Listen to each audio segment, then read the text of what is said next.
Movie का start होता है एक इवेंट को दिखाते हुए, जिसमें हम एक एक्सप्लोरर को देखते हैं। उसने एक ऐसा स्केलेटन डिस्कवर किया था जो कि बहुत ही बड़े परिंदे का था, लेकिन जब वो उसको प्रेजेंट करता है तो बाकी साइंसदान यानी साइंटिस्ट उसको देखते हुए कहते हैं तुम झूठ बोल रहे हो, ऐसा कोई परिंदा एग्जिस्ट नहीं करता होगा। तो वो एक्सप्लोरर उन्हें समझाने की काफी कोशिश करता है, लेकिन उसकी बात नहीं सुनते और उसे कंपनी से ही निकाल देते हैं। तो अब वो एक्सप्लोरर कहता है कि ठीक है, तुम लोगों ने मेरी बात पर यकीन नहीं किया ना, मैं अपनी एयरशिप में ऊपर आसमान पर जाऊंगा, देखना मैं उस परिंदे को ढूंढ कर लाऊंगा और तुम सबको दिखाऊंगा। जब उस एक्सप्लोरर की बात पर और कोई यकीन नहीं करता था, तो वहाँ पर एक बच्चा था जो उसकी हर बात को समझता था और वो कहता था कि जी आप जरूर वापस आएंगे उस परिंदे के साथ। उस बच्चे का नाम कार्ल होता है। अब एक दिन कार्ल अपने ग्राउंड में उस एक्सप्लोरर की तरह हरकतें कर रहा होता है जैसे वो भी आसमान में जाना चाह रहा हो। तभी उसे घर से आवाजें आती हैं और जब वो घर के अंदर जाकर देखता है तो वहाँ पर भी एक लड़की होती है जो कि उसी की तरह हरकतें कर रही होती है। ये साफ पता चल रहा था कि वो भी उस एक्सप्लोरर को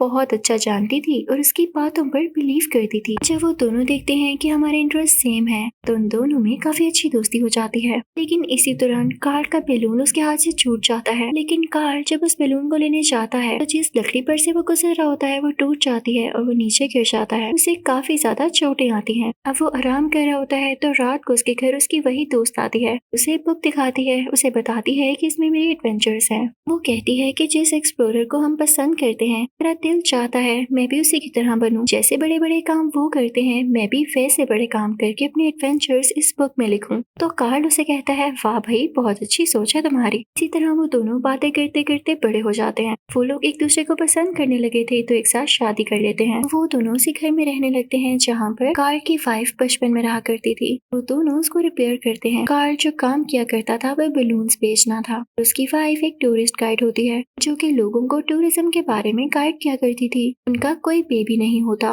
लेकिन उनका ये ड्रीम जरूर होता है कि वो उसी एक्सप्लोरर की तरह बने और आसमान की ऊंचाइयों पर जाए, क्योंकि कार्ल की वाइफ का ये भी तो ड्रीम था कि वो अपने एडवेंचर्स अपनी बुक में लिखेगी। लेकिन इनके पास इतने पैसे नहीं थे कि ये लोग वहाँ पर जा सकते। उस जगह का नाम पैराडाइज फॉल्स होता है। उनकी सारी जिंदगी यूं ही गुजर जाती है और दोनों बूढ़े हो जाते हैं। लेकिन कार्ल की वाइफ का भी यही ड्रीम होता है कि वो एक बार तो पैराडाइज फॉल्स जरूर जाएगी। अब कार्ल कैसे भी करके वहाँ की 2 टिकट्स ले ही लेता है। वाइफ को सरप्राइज करता है। दोनों बहुत खुश थे कि वो वहाँ पर जाने वाले थे। वो लोग एक हिल पर होते हैं कि तभी वहाँ पर कार्ल की वाइफ की तबीयत खराब होने लगती है और वो वहीं पर गिर जाती है। कार्ल उसे फौरन से हॉस्पिटल लेकर जाता है, लेकिन क्योंकि वो बहुत बुरी और वीक हो चुकी थी तो उसका बचना बहुत मुश्किल था। उसका टाइम आ चुका था। वो अपने हस्बैंड कार्ल को अपनी एडवेंचर बुक देती है कि मेरा ये ड्रीम तुम पूरा करना, तुम कर सकते हो। अब कार्ल वापस घर आ जाता है। अब उसकी लाइफ में काफी ज्यादा चेंजेस आ गए थे। इवन उसके मूड में भी। वो किसी से बात नहीं करता था, सिर्फ अपनी वाइफ को याद करता रहता था। तभी उसके घर के पास कंस्ट्रक्शन टीम आती है जो कि उससे कहती है कि हम कंस्ट्रक्शन कर रहे हैं और बीच में आपका घर भी गिरा दिया जाएगा। तो कार्ल उनसे गुस्से से कहता है कि चले जाओ यहाँ से और आइंदा के बाद मेरे घर पर नजर भी मत डालना। अब एक दिन वो घर में होता है कि तभी उसकी डोर पर एक बच्चा आता है जिसका नाम होता है रसल। वो एक छोटा सा क्यूट सा हेल्दी सा बच्चा होता है। वो कार्ल को बताता है कि मुझे टूरिज्म में बहुत ज्यादा इंटरेस्ट है और ये देखिए मेरे पास कितने सारे बैजेस हैं। आप मुझे कोई काम दें और अगर वो मैंने पूरा कर लिया तो आप भी मुझे बैज दीजिएगा, जिसके बाद मैं सीनियर हो जाऊंगा और सब लोग टूरिज्म को लेके मुझ पर ट्रस्ट करेंगे। तो कार्ल उसे कहता है अच्छा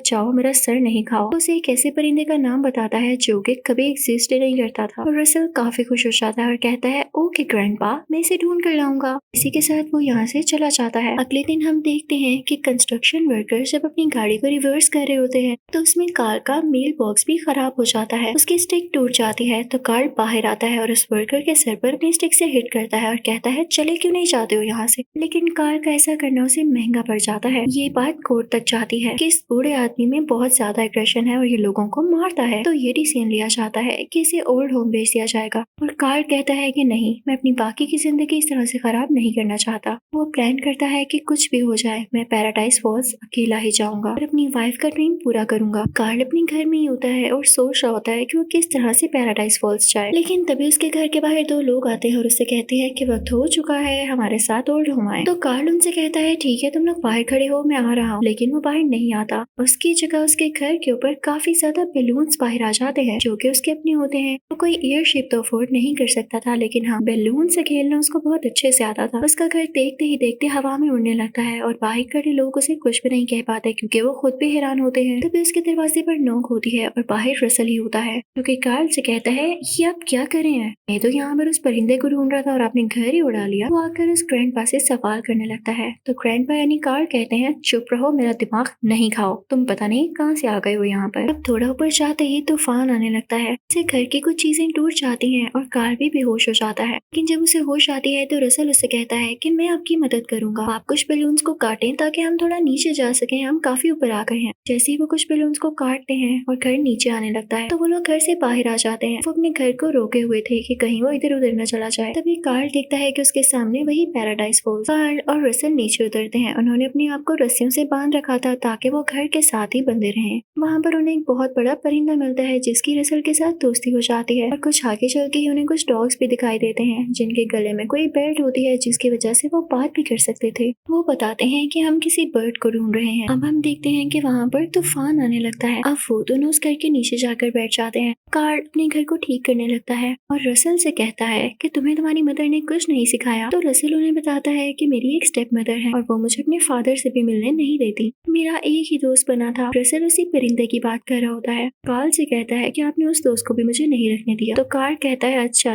अब इमोशनल नहीं हो, रख लो उस दोस्त को अपने। हम देखते हैं कि वो परिंदा इनके घर के ऊपर होता है और कुछ खाना जमा कर रहा होता है। लेकिन तभी वहाँ पर वो डॉग्स आ जाते हैं और कहते हैं परिंदा देखा है किसी ने, हम परिंदे को खो चुके हैं। अब कार्ल तो उन्हें कुछ नहीं बताता तो वो डॉग्स कहते हैं कि हमारा एक ओनर है जो कि परिंदे को ढूंढ रहा है, आओ हमारे साथ आओ, हम उस ओनर के पास लेकर जाते हैं, उन्हें सब कुछ बताना। और ये ओनर कोई और नहीं बल्कि वही एक्सप्लोरर होता है जो कि कार्ल का फेवरेट होता है। तो कार्ल वहाँ पर जाकर काफी खुश होता है। अब वो एक्सप्लोरर इनसे पूछता है कि वो परिंदा तुम लोगों के पास है। तो रसल उस बर्ड के बारे में इस एक्सप्लोरर को बता देता है। लेकिन जब उसे पता चलता है कि एक्सप्लोरर उस बर्ड को इनसे छीन लेगा तो वो फौरन से उस घर की तरफ भागते हैं ताकि उस बर्ड को प्रोटेक्ट कर सके। लेकिन ये एक्सप्लोरर भी बर्ड को देख चुका था और इनके पीछे पीछे आने लगता है। अब कार्ल और रसल उस बर्ड को लेते हुए उस बर्ड के ऊपर ही बैठ के वहाँ से भाग जाते हैं। अब कार्ल अपने घर से होता हुआ दूसरी तरफ आ जाता है, लेकिन एक डॉग ने कार्ल की टांग को जख्मी कर दिया था और रसल उस टांग की पट्टी करता है। इनके साथ उन डॉग्स में से एक डॉग भी आ चुका था जो कि रसल का दोस्त बन चुका था। अब दूसरे डॉग्स जाकर जब अपने ओनर को बताते हैं कि हमारा एक डॉग उनके साथ मिल लिया है और वो लोग यहाँ से भाग चुके हैं, तो वो कहता है कि कोई मसला नहीं है, उसकी नेक पर जो डिवाइस लगी हुई है उससे उसकी लोकेशन का पता करो। और अब उनको उसकी लोकेशन, और जाहिर सी बात है कार्ल और रसल भी उनके साथ थे तो उन सबकी लोकेशन का पता चल जाता है। तभी दूसरी तरफ हम देखते हैं कि कार्ल और रसल घर को खींचते हैं क्योंकि उस परिंदे ने अपने बच्चों से मिलना होता है, वो उनसे दूर हो चुका था। लेकिन जैसे ही वो परिंदा वहाँ पर जा रहा होता है उस पर नेट फेंक कर उसे पकड़ लिया जाता है और ये किसी और का काम नहीं बल्कि उसी एक्सप्लोरर का काम था। वो कार्ल के घर को भी आग लगा देता है जिसमें उसके काफी ज्यादा बलून्स भी फट जाते हैं। कार्ल जब ये देखता है तो वो स्टॉक पे काफी गुस्सा आता है और कहता है अगर तुम हमारे साथ ना आते तो वो लोग हमें कभी भी लोकेट न कर पाते, मेरा घर खराब हो रहा था, उसको आग लग जाती तो मैं कहाँ जाता। इतनी ही देर में वो एक्सप्लोरर परिंदे को भी अपने साथ ले जाता है। अब कार्ल काफी ज्यादा होपलेस होता है क्योंकि उसके बलून्स कम हो चुके थे और उसे हवा में दोबारा से उड़ना था। तो वो गुस्से में घर की चीजें बाहर फेंकने लगता है और नोट करता है कि जैसे जैसे उसका घर लाइट वेट होता जा रहा है तो ऊपर वो आसमान में उड़ सकता है। इसी तरह वो अपने घर का काफी ज्यादा सामान बाहर फेंकता है जिससे घर हवा में उड़ने लगता है। दूसरी तरफ रसल भी कुछ बलून्स लेकर उस परिंदे को ढूंढने निकल चुका था। अब कार्ल उस परिंदे को भी ढूंढ रहा था और रसल को। तभी कार्ल को रियलाइज होता है कि उसके डोर के बाहर कोई है और ये कोई और नहीं बल्कि वही डॉग होता है जो कि इनका दोस्त बन चुका था। सिर्फ हम देखते हैं कि रसल वहाँ पर पहुंच चुका होता है जहाँ पर वो एक्सप्लोरर होता है। वो एक्सप्लोरर रसल को बांध देता है और तभी वो देखता है कि बाहर कार्ल का घर भी है। एक्सप्लोरर को गुस्सा होता है कि कार्ल शायद उसी परिंदे को लेने आया है और वो ऐसा नहीं चाहता था, तो वो अपने डॉग्स को ऑर्डर देता है कि इसे मार डालो और साथ ही वो रसल को भी नीचे फेंक देता है। लेकिन तभी वहाँ पर कार्ल आके उसे बचा लेता है। कार्ल रसल को घर के अंदर करते हैं और अपने पेट डॉग को वहाँ से लेकर एक्सप्लोरर की एयरशिप में जाते हैं ताकि वो उस परिंदे की जान बचा सके, क्योंकि एक्सप्लोरर का कोई पता नहीं होता कि वो गुस्से में उस परिंदे पर एक्सपेरिमेंट्स करे या उसको मार डाले सिर्फ उसका स्केलेटन दिखाने के लिए। कार्ल फाइनली उस जगह पहुंच जाता है जहाँ पर उस परिंदे को कैद कर रखा गया था। तभी वहाँ पर डॉग्स आ जाते हैं जो कि कार्ल पर अटैक करने वाले होते हैं, लेकिन कार्ल होता है ब्रेव, वो अपनी स्टिक बाहर निकाल लेता है ताकि उन डॉग से लड़ाई कर सके। अब कार्ल उस परिंदे के पास पहुंच जाते हैं और वहाँ से डोर लॉक कर लेते हैं। वो उस परिंदे को आजाद करवा लेते हैं। दूसरी तरफ रसल भी घर से बाहर आने की कोशिश कर रहा होता है, लेकिन इससे पहले कि वो वहाँ से गिरे वो एक रस्सी को मजबूती से पकड़ लेता है और जब एक्सप्लोरर ये देखता है तो वो अपने डॉग्स को दोबारा से ऑर्डर देता है, इस बच्चे को पकड़ लो और इसके घर को भी डिस्ट्रॉय कर दो, मैं किसी को नहीं चाहता वो यहाँ पर मेरे मुकाबले में खड़ा हो। वो एक्सप्लोरर खुद चाहता है उस जगह पर जहाँ पर कार्ल होता है। वो कार्ल पर अटैक करने ही वाला होता है कि तभी पीछे से वही डॉग आता है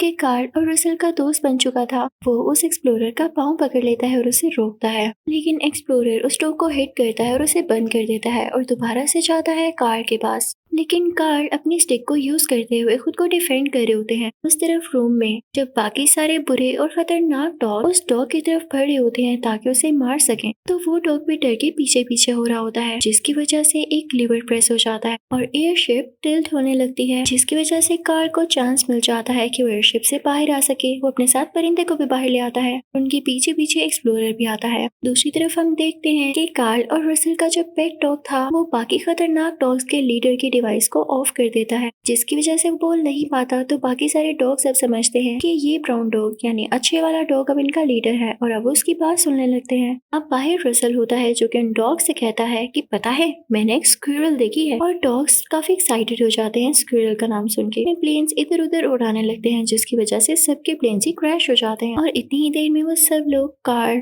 रसल और वो परिंदा शिप से अपने घर की तरफ जा रहे होते हैं। लेकिन एक्सप्लोरर अभी भी इनके पीछे होता है और इन पर शूट करने वाला होता है। एक्सप्लोरर इस घर पर लगे हुए बैलून्स पर शूट करता है, जिससे बैलून्स काफी थोड़े रह जाते हैं। अब उनका घर शिप के बिल्कुल कॉर्नर पे आ जाता है, लेकिन कार्ल ने उसे काफी मजबूती से पकड़ा हुआ था कि कहीं ये नीचे न गिर जाए। एक्सप्लोरर जब ये देखता है तो इस चीज का फायदा उठाते हुए घर के अंदर जाता है ताकि वो परिंदे को ले ले, लेकिन कार्ल आवाज देता है कि रसल, परिंदे को अपने साथ यहाँ से बाहर ले आओ। वो ऐसा ही करने लगता है। वो एक्सप्लोरर भी उनके पीछे आ रहा होता है तो उसका पाँव बैलून्स की स्ट्रिंग में फंस जाता है और जैसे वो स्ट्रिंग्स टूटती हैं तो वो नीचे गिर जाता है, यानी वो अब मर चुका था। फिर हम कार्ल को देखते हैं जो कि उस परिंदे को उसके छोटे छोटे बेबीज के पास छोड़ देता है। और फिर हम देखते हैं कि कार्ल और रसल अपने घर से ही वापिस आ जाते हैं। नीचे आके रसल को उसका आखिरी बैच भी दिया जाता है। मूवी के लास्ट सीन में हम देखते हैं कि रसल और कार्ल मिलके आइसक्रीम खा रहे होते हैं और इन दोनों का बॉन्ड काफी अच्छा बन चुका था। कार्ल को उनका बेटा मिल चुका था और रसल को उनके फादर और ग्रैंडफादर। और लास्ट सीन में हम ये देखते हैं कि कार्ल की जो वाइफ का घर था, ये लोग उसको नीचे घर के नीचे तो नहीं आए थे, बल्कि ये घर वहीं पर था, पैराडाइज फॉल्स के पास, जहाँ पर कार्ल की वाइफ का ड्रीम था। और यहीं पर ये मूवी खत्म होती है। Thank you for watching.